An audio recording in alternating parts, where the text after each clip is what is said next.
우리의 일상에 크고 작은 이 기다림들이 항상 있습니다. 기다림이라고 합니다. 참 어떻게 보면 하나의 우리의 기대와 연결되는 그런 기다림이죠.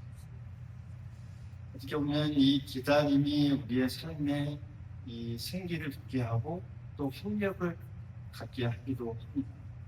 그래서 항상 이 기다림이 우리 삶에 크고 작게 이렇게 항상 주어지죠. 공부하는 학생들은 여기도 있지만 이제 겨울이 되면 겨울 방학이 기다려지죠. 기다림. 또 시험을 치는 학생들은 또 결과를 나름대로 또 기다리면서 기다립니다.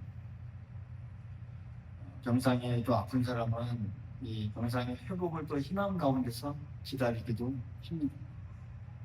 각자의 이 삶 속에서 기다림이라는 게 있어요. 여러분들이 자녀가 온다라고 하면 자녀가 언제 올까 기다리죠. 언제쯤 우리 자녀들이 한번 올까 기다림이 다 있습니다. 이렇게 각자의 나름의 이 기다림의 시간이 있는데 우리가 이 기다림의 시간을 우리가 어떻게 보내고 있는가라고 하는 것은 참 중요하죠. 막연함보다는 그 기다림이 우리의 이루어지도록 또 진짜 이루어졌을 때의 우리의 기쁨은 말로 할 수 없는 그 기쁨입니다. 오늘 우리가 특별히 이 대림절 이 절기를 우리가 쭉 지내고 있습니다. 이 대림이라고 하는 말은 오시는 것을 기다린다라는 그런 의미입니다. 기다릴 대자에다가 이말 일자. 그러니까 뭔가 오실 것을, 올 것을 기다리는 것이 이 대림이라고 하죠. 이 말의 이 어는 도착을 뜻하는 라틴어, 아드벤투스라고 하는 이 라틴어에서 이 대리라는 단어가 왔고, 그래서 예수 그리스도의 오심을 기다리는 기간, 이것을 우리가 이제 대림절이라고 말합니다. 2000년 전 메시아의 탄생을 기다리던 이스라엘 백성들처럼 오늘 우리도 주님의 다시 오심과 또 삶 속에서 그 하나님의 역사하심을 기다리는 그런 우리가 이 시간을 쭉 지내고 있는 것이죠. 그래서 성탄절을 앞두고 4일 동안을 우리가 이 대림절 기간도 지내고 주님의 오심을 기뻐하고 또 다시 오실 주님을 우리가 바라보면서 또 우리 삶 속에서 역사하실 그 하나님의 놀라운 뜻들을 우리 기대하면서 나아가는 기도하는 기간이다라고 우리가 알 수 있습니다. 여러분, 이 기다림이라고 하는 것은 우리에게 기대와 희망을 주기도 하지만 때로는 불안과 두려움으로 마음을 무겁게 하기도 합니다. 왜냐하면 혹시 기다리던 일이 이어지지 않을까, 이어지지 않으면 어떻게 하나라는 걱정에서 오는 그런 마음이죠. 실제로 2차 대전, 세계 2차 대전 때 독일의 한 이 포로 수용소에서 많은 포로들이 그런 이 기대감이 있었습니다. 이번 크리스마스에는 다 석방될 것이다. 풀려날 것이다. 라는 어떤 희망 하나로 그들이 다 고된 시간들을 버텼다고 합니다. 그런데 성탄절이 지나도록 석방 소식이 들려지지 않자 이제 급격하게 절망에 빠지고 결국 상당수가 이 실망감으로 인해서 많은 사람들이 목숨을 시들 죽었다고 합니다. 그러니까 막연한 기대가 무너질 때에 이 기다림이 얼마나 큰 절망으로 바뀔 수 있는지를 우리에게 잘 보여주는 예입니다. 하지만 우리가 기다리는 이 기다림, 대림절에 우리가 소망하는 이 기다림은 여러분 하나님의 특별한 약속 위에 있는 그런 기다림이라는 점이죠. 할렐루야. 그래서 보통의 우리의 기다림과는 다릅니다.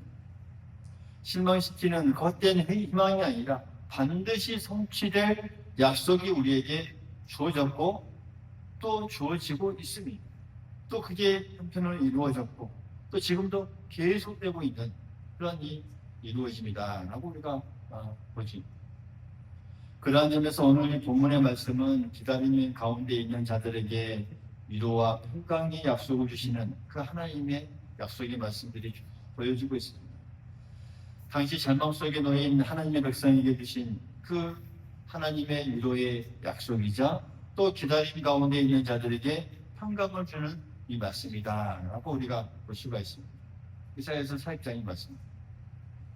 그러니까 기다림의 시간을 보내고 있는 오늘 우리가 당시 동일하게 오늘도 동일하게 역사하실 그 소망과 또 평강을 함께 우리가 나눌 수 있다는 것이죠. 또 그 길을 걸어가는 우리가 더 의미 있게 그 말씀을 통해서 우리가 걸어갈 수 있다는 것이죠. 우리가 이 말씀을 통해서 그런 어떤 다짐과 그런 어떤 결단이 우리에게 이어질 수 있기를 간절히 소망하겠습니다. 먼저 이사야서 40장의 이 배경을 잠깐 이야기 드리면, 당시 이 남유다 백성들, 이 북유다는 멸망할 남유다가 있었는데 이미 극심한 어떤 절망 가운데의 시기를 보내고 있었습니다. 왜냐하면 이 바벨론이라고 하는 그 나라가 이제 유다를 다 침략해 나라를 빼앗아, 당시 이 유대인들이 제일 귀하게 여겼던 그 성전이 있습니다. 예루살렘 성전입니다. 그 성전이 이제는 다 붙어버렸습니다. 그래서 많은 사람들이 또 포로로 끌려간 상태, 그 상태가 오늘 이사야서 40장의 배경입니다.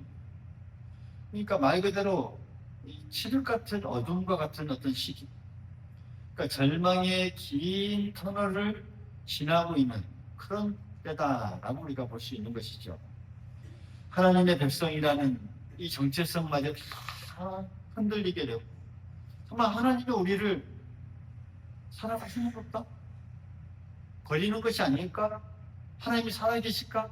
나는 이 탄식이 나올 정도의 흘러나오는 그런 상황 속, 그러니까 소망 없이 50년 가까운 포로 생활이 이어지던 그때에 놀랍게도 선지자를 통해서 하나님의 말씀이 쭉 들려옵니다. 그 1절의 말씀, 너희의 하나님이 이르시되 너희는 위로하라, 내 백성을 위로하라. 이런 선지자를 통해서 이 말씀이 쭉 들려집니다. 그러니까 백성들의 귀에 이런 상황 속에서 이 첫마디가 들려오는 순간, 하나님의 음성이 이 선지자를 통해서 들려주는 순간, 여러분 그들에게 그것이 얼마나 큰 위로와 힘이 되었겠습니까? 그것도 너희는 위로하라, 내 백성을 위로하라. 위로라는 단어, 두 번이나 이 반복하시는 그 하나님의 음성, 그것은 아마 여전히 내가 너희의 하나님으로서 내 백성을 내 백성이다 라고 하는 그 주님의 음성일 것입니다. 그 부르시는 그 하나님의 이 모습을 그들이 느낄 수 있고 그들이 몸으로 정말 힘껏 그런 느낄 수 있는 그런 참. 그러니까 여기에는 하나님의 깊은 사랑과 애틋함이 담겨져 있습니다.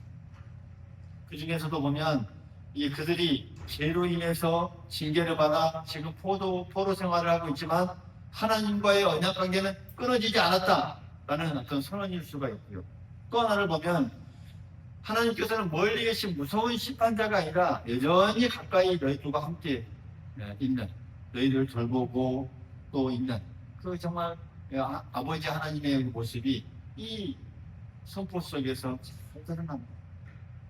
그래서 절망하는 그들을 향해서 내가 너희의 하나님이다, 내가 너희의 여전한 너희는 내 여전한 내 백성이다 라는 그 이 말, 너희가 얼마나 큰 위로가 되었겠습니까? 그러면서 하나님은 구체적인 그 희망의 내용을 전하십니다. 2절에 보면 예루살렘의 마음에 닿도록 말하며 그것에게 외치라. 그 이스라엘 백성들의 그 마음에 닿도록 그 백성들에게 외치라는 것이죠. 그러면서 그 노역의 때가 끝났고 그 죄악의 사함을 받았느니라 라고 선포합니다. 이제 너희들이 힘든 시간이 다 끝났다는 것이죠. 고난의 때가 다 끝났다는 것이죠. 그러면서 용서의 때가 왔다라고 선언하신 것입니다. 이미 이스라엘 백성들이 지은 이런 죄값은 이미 다 충분히 치렀고 이제는 회복을 선포하시겠다라고 하는 그 하나님의 그 말씀이죠. 실제로 역사서를 쭉 보면 하나님께서는 이 고레스 왕을 통해서 이 이스라엘 백성들을 다 해방시켰고 예루살렘으로 이제 돌아가게 했고 그 약속이 다 이루어집니다. 하나님의 위로를 시작으로 그들의 이 고난의 시작이 끝났고 다시 한번 구원의 길로 이 은혜로 또 이 나아가게 되는 그 이스라엘 백성들을 우리가 볼 수 있는 것이죠. 여러분, 하나님의 위로의 시간은 곧 구원의 시간이기도 합니다. 하나님께서 오셔서 모든 죄를 용서하시고 길을 열어주시고 또 품어주시는 때가 바로 위로의 시간이기도 합니다. 기다림으로 지친 이들에게 이제 끝이다, 해방이다, 내가 너희와 함께한다 라고 선포하시는 것이죠. 그 위로의 말씀을 듣고 여러분들과 소망을 품지 않을 수 있겠습니까? 오늘 우리도 인생의 광야를 지나가고 있습니다. 다시 오실 주님을 바라보며 나아갑니다. 또 우리에게 임할 그 영원한 하나님의 나라를 바라보고 나아가는 자가 오늘 우리들인 줄 믿습니다. 이게 그런 이 광야를 지나는 그 인생길 가운데 우리가 대림절에 다시 한번 우리가 생각해 볼 수 있는 것이죠. 또 이 말씀을 우리가 기억할 수 있어야 하겠습니다. 현재의 고난, 현재의 어려움, 이 땅의 이 광야 같은 인생길이 영원하지 않다는 것. 풀과 꽃은 시드나 하나님의 말씀은 반드시 우리 삶에 이루어진 줄 믿습니다. 우리의 이 모든 삶의 과정을 통해서 우리의 이 죄와 또 상처를 어루만져 주시는 하나님, 때로는 우리에게 필요한 이 땅의 그런 이 고난의 훈련을 하기도 하지만 그것이 모두 마친 후에는 마침내 하나님께서 정하신 때에 꼭 그날을 우리에게 이루어 주신다라고 하는 사실, 꼭 우리가 믿을 수 있기를 간절히 소망하겠습니다. 그 약속을 꼭 붙드는 사람이 바로 기다림의 시간을 이 소망의 시간으로 바꾸는 사람입니다. 이사야의 예언은 당시 이 포로 귀환으로 이제 그들에게 부분적으로 성취되었지만 더 크고 완전한 성취가 그 뒤에 이루어지죠. 훗날 누구를 통해서요? 누구를 통해서? 예수 그리스도의 오심을 통해서 모든 게 다 이루어집니다. 특별히 3절의 이 말씀을 보면 어떤 단어가 나옵니까? 한번 따라해 봅니다. 광야에서 외치는 자의 소리. 그 광야에서 외치는 자의 소리가 나오죠. 이것은 이 신약에서 세례 요한의 이 사역으로 이제 연결되어 있죠. 그런 부분이 우리가 잘 압니다. 세례 요한 하면 광야에서 외치는 자의 소리. 그러니까 신약 성경 복음서에 보면 이 세례 요한을 가리켜서 광야에 외치는 자의 소리다라고 설명을 합니다. 그러면서 이사야의 이 예언을 인용하면서 그를 소개하고 있는 장면을 우리가 볼 수가 있죠. 우리가 아다시피 세례 요한은 예수님보다 먼저 6개월 먼저 이 땅에 와서 유대 광야에서 회개의 세례를 전파하며 메시아의 길을 예비한 인물입니다. 그는 스스로 이렇게 자신을 이렇게 가리키죠. 나는 오실 그분의 신발끈 풀기도 감당하지 못할 정도의 사람이다 라고 고백하면서 오실 주님을 높이는 그런 모습을 우리가 복음서에서도 확인할 수가 있습니다. 요한은 사람들에게 회개를 촉구하면서 이제 곧 주님이 오신다, 그 이사야가 말했던 그 메시아가 오신다, 주의 길을 굽게 하라 라고 했습니다. 이사야의 예언대로 그대로 메시아 왕의 오심을 앞두고 영적인 길을 준비시키는 그 사명이 그에게 있었던 것이죠. 요한이 활동하던 그 당시 유대 백성들의 상황도 오늘 이 본문과 틀리지 않습니다. 일종의 이 포로기와도 같았습니다. 억압받고 억눌린 그 포로의 상황. 지금 이사야 사역장에 나오는 그 배경과 유사합니다. 당시 로마 제국의 그 압제 아래서 여전히 영적으로는 또 육적으로는 이 정치적으로 억눌린 시대에 살았던 그들이었습니다. 또 400년간 이 과거에 있었던 선지자가 없었습니다. 어떻게 보면 영적인 암흑기, 침묵기 그 이후에 또 많은 경건한 유대인들은 이제는 메시아를 완전히 고대하며 살았던 그 시대가 당시에 이 시대였습니다. 바로 그때 광야에서 들려오는 그 세례 요한의 이 외침. 긴 기다림 끝에 찾아온 어떻게 보면 희망의 신호와도 같았습니다. 세례 요한의 외침. 사람들은 요한에게 나가서 그래서 죄를 자백하게 되었고 세례를 받았고 이 마음을 새롭게 준비하는 그런 것을 세례 요한을 통해서 있어졌습니다. 그들은 세례 요한을 통해 하나님의 위로와 소망이 가까이 다가왔음을 이제는 아마 느꼈을 것입니다. 드디어 때가 차서 예수 그리스도께서 이 땅에 오셨을 때에 이 이사야 40장의 위로는 그들에게 뭐가 됐습니까? 온전한 실체가 되었습니다. 실현된 하나님의 그 예언의 약속에 위로의 약속의 말씀이 실현되는 사건이 그때 이루어졌던 것이죠. 하나님께서 친히 사람의 몸을 입고 우리 가운데 임하신 것입니다. 누가복음 2장에 보면 아기 예수께서 태어나시고 8일째 되던 날에 성전으로 데려가던 그 장면 속에서 시므온이라는 그 경건한 노인이 등장하죠. 성경은 시므온에 대해서 의롭고 경건하며 이스라엘의 위로를 기다리던 자였다라고 소개하고 있는데 여기서 이스라엘의 위로다라고 하는 말은 이 이사야에서 나온 메시아를 가리키는 표현입니다. 할렐루야. 이스라엘의 위로, 바로 메시아를 가리키고 있습니다.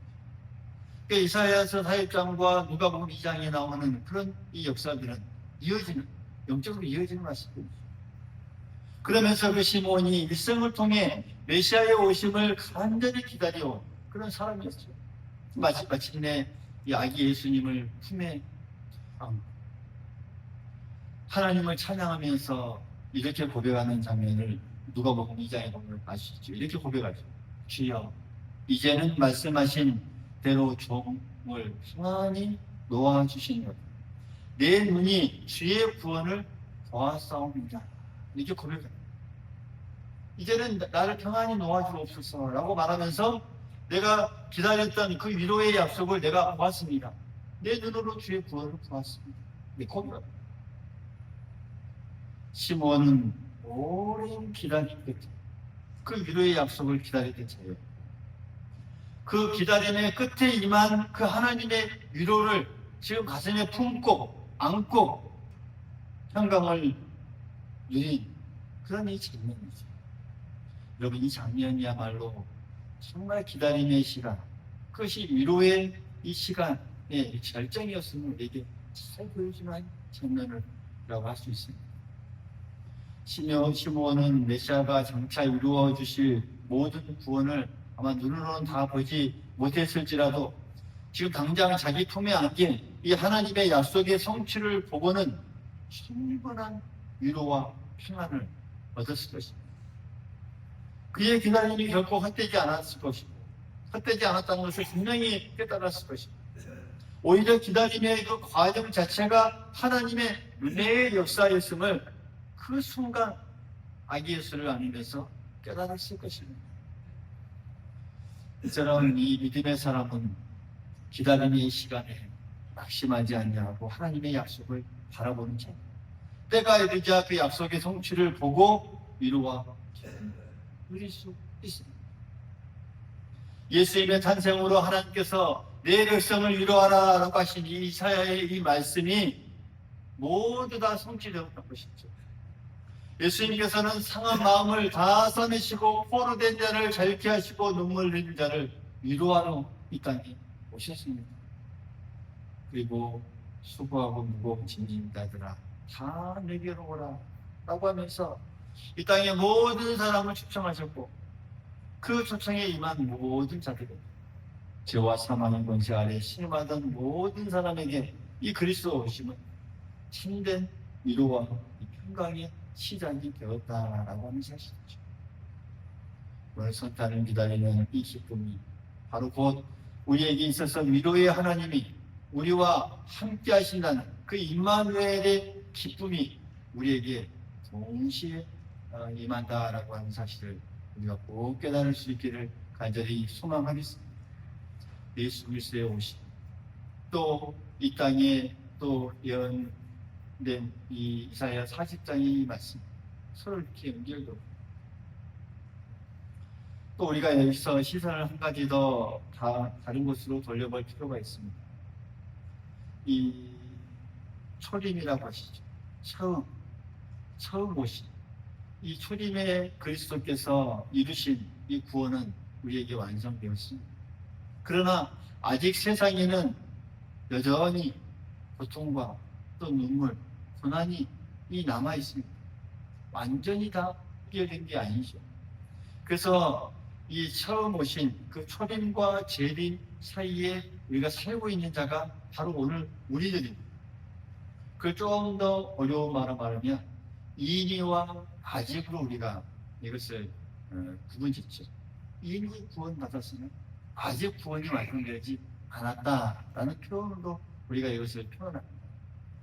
그러니까 그 사이에 우리가 기다림의 시간을 우리는 살아가고 있는 자들입니다.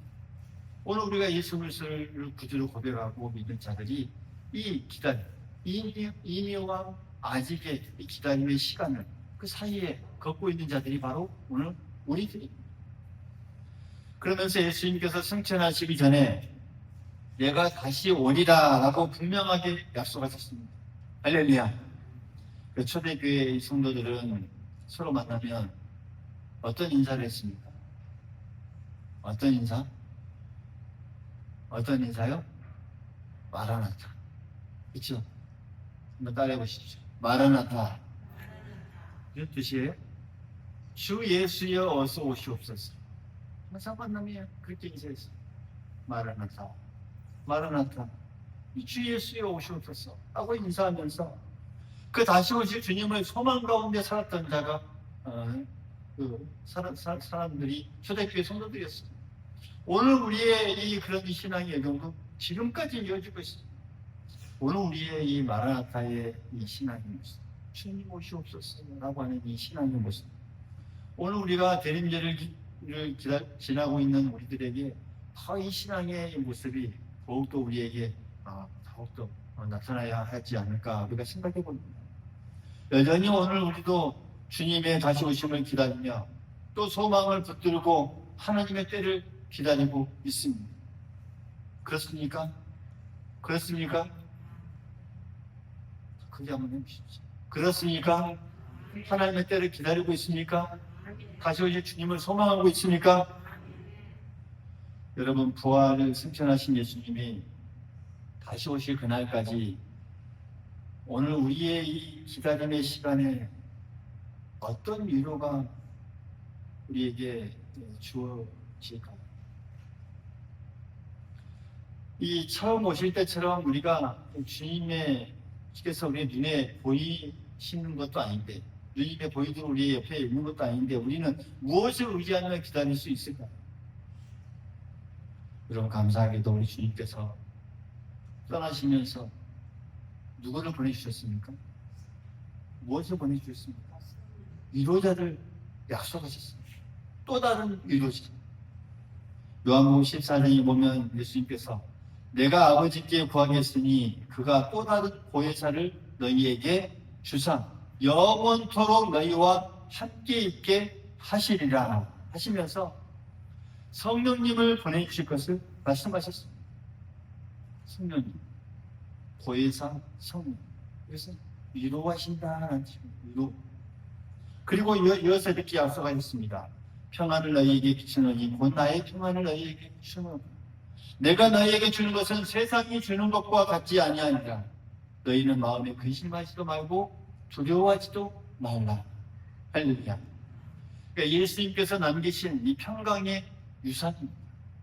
우리에게 남겨진 유산입니다. 세상이 줄 수 없는 이 차원이 다른 평안, 곧 하나님과 함께함으로 누리는 그 안식을 우리에게 영원토록 주시겠다는 그런 약속의 말씀입니다.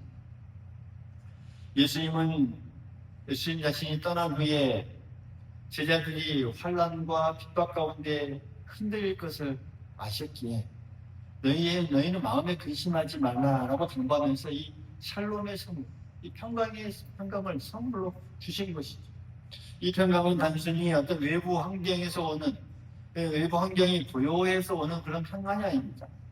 주님께서 주시는 평안은 이 괴로움 중에서도 누릴 수 있는 이 참 평안이고, 예상치 못한 그 고통 속에서도 사라지지 않는 정말 초자연적인 어떤 지속적인 평안입니다.